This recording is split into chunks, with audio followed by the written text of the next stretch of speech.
இன்னைக்கு சேலரி வந்திருக்கும் கவினுக்கு. ஏன்னா நானும் அதே கம்பெனி தான். எனக்கு இன்னைக்கு கஷ்டப்பட்டு படித்து வாழ்க்கையில் முன்னேறி ஒரு நல்ல கம்பெனியில் வேலை பார்த்துட்டு இருந்த கவினை ஜாதி வெறி கொண்ட மிருகம் சுஜித் அவனை கொலை பண்ணிட்டான். இப்போ கொலை பண்ணி அவனுக்கு என்ன கிடச்சிட்டு கடைசியில் அவன் வாழ்க்கை போச்சு, அவங்க அக்கா வாழ்க்கை போச்சு, குடும்பமே ரோட்டுக்கு வந்துட்டு. ஆனால் அந்த ஜாதி வெறியை தூண்டி விட்டவன் அவன் சந்தோஷமாக இருப்பான். இப்போ நிறைய பேர் அதே வேலையை தான் பார்க்கான். இவனுக்கு ட்ரெண்டிங் சாங்லாம் வச்சு வாராருன்னு வைக்கான், முட்டா பேருவை. அப்போ மற்றவனும் இதேமாரி செஞ்சால் நம்மளையும் கொண்டாடணும்னு நினப்பான். அது ஒரு முட்டாள்தனம். உன் குடும்பம் தான் ரோட்டுக்கு வந்துடும். ஜாதி வெறி தூண்டி விட்டால் அவன் சந்தோஷமாக தான் இருப்பான். இப்போ பாரு, ஜாதி வெறி தூண்டி விட்டு சுஜித்து கொலை பண்ணிட்டான், குடும்பமே ரோட்டுக்கு வந்துட்டு.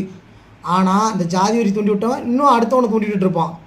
அதனால் அந்த ஜாதி வெறிக்கு மட்டும் யாரும் அடிக்ட் ஆகிடாதீங்க. ஜாதி வெறி உன் குடும்பத்தையே நாசமாக்கிறோம். நீயும் ரோட்டுக்கு வந்துடுவ.